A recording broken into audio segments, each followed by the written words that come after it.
नमस्कार दर्शकों, आज हम सुनेंगे धर्मराज जी ने दिया सेठ को बेईमानी का फल। एक गांव में एक सुनार रहता था। वह बहुत ही गरीब था। पहले तो उसके पास काफी धन था, परंतु जब उसने एक सेठ करोड़ी मल के 8 लाख रुपए के घार में बेईमानी की तो गांव के लोगों का उसके ऊपर से विश्वास हट गया और उन्होंने उससे अपने गहने बनवाने बंद कर दिए, जिसके कारण उसकी दशा दिन प्रतिदिन बिगड़ती चली गई और अंत में वह इतना गरीब हो गया कि उसके घर में एक समय का चूल्हा नहीं जलता था। उस सुनार के पड़ोस में एक गरीब ब्राह्मण रहता था। वह दोनों अच्छे दोस्त थे। वह ब्राह्मण धर्मराज जी का कथा सुनाया करता था, जिससे उसे सारे लोग पंडित जी के नाम से पुकारते थे। एक दिन दोनों ने सोचा अब कहीं कमाने चलना चाहिए, जिससे हमारे परिवार का आर्थिक स्थिति ठीक हो जाए। ऐसा विचार करके वह दोनों शहर पहुंच गए। शहर में पहुंचकर दोनों ने एक अच्छा स्थान देखकर अपना अपना अड्डा जमाया। सुनार तो गहनों आदि का लेन देन करने लगा और पंडित जी अपने पोथी पत्रा फैलाकर बैठ गए। अब दोनों ने महीने भर में खा पी कर कुछ पैसे कमाए। इसी प्रकार उन्होंने 6-7 महीने काम करके कई हजार रुपए बचा लिए। जब 6-7 महीने हो गए तो सुनार ने कहा, पंडित जी, अब तो हम अपने गांव जाना चाहते हैं। अब तक बहुत कमाया, अब घर चलना चाहिए। तुम्हें चलना है या नहीं? पंडित जी ने उत्तर दिया, भाई, मुझे तो जाना नहीं है, तुम चले जाओ, परंतु यह मेरे 5,000 रुपए मेरे स्त्री को दे देना। यह कहकर पंडित जी ने सुनार को 5,000 रुपए दिए और एक कागज पर सुनार से लिखवा दिया और उसका हस्ताक्षर ले लिया। कागज को पंडित जी अपने पास रख लिए। सुनार जब घर पहुंचा तो उसने 10,000 रुपए अपने पत्नी को दिए और सब हाल सुनाया। कहा कि इसमें से 5,000 रुपए पंडितानी को दे आओ। यह रुपए चलते समय पंडित जी ने दिया है, लेकिन उसकी पत्नी ने कहा कि तुम यह रुपए पंडितानी को क्यों देते हो? पंडित आकर हमारा कुछ नहीं बिगाड़ लेगा। सुनार ने उसे बहुत समझाया, लेकिन वह नहीं मानी। अंत में उसने पंडित जी के रुपए अपने पास रख लिए। जब पंडितानी ने सुना कि सुनार अपने घर आ गया है तो वह दौड़ी दौड़ी आई।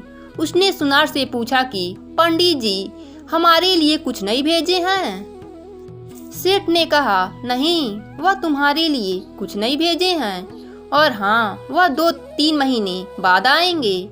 पंडितानी बेचारी उदास होकर अपने घर चली गईं। कुछ दिन बाद फिर वह आई और पूछा कि पंडित जी ने कोई चिट्ठी पत्री नहीं भेजा है?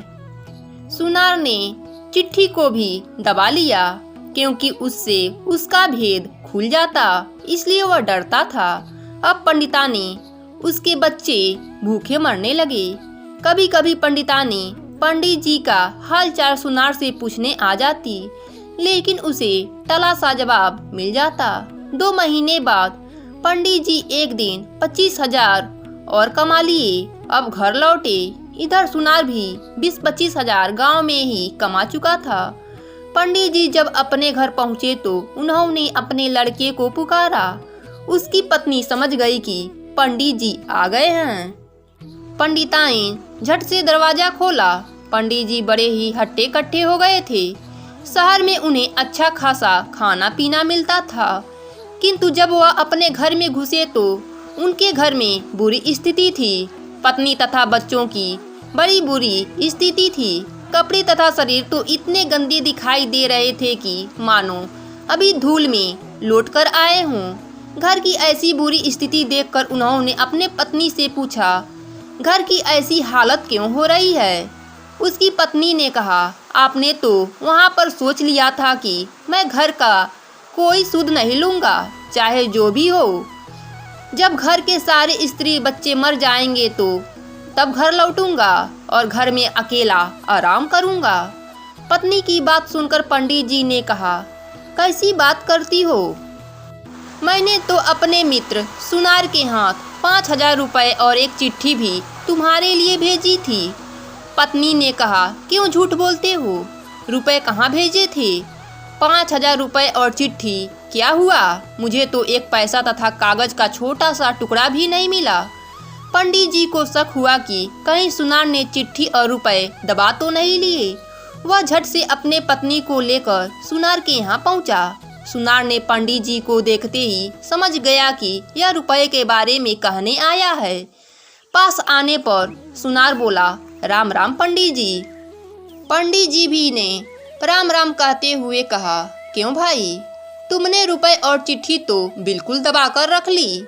सुनार ने चौंकने का नाटक करते हुए कहा, कैसी चिट्ठी, कैसे रुपए? पंडित जी ने झट से वह कागज जिस पर शर्त लिखी थी दिखलाया। लेकिन सुनार बोला, मुझे कुछ नहीं पता, तुम मुझे बेवकूफ़ बना रहे हो। पंडित जी समझ गए कि यह ऐसे पैसे देने वाला नहीं है।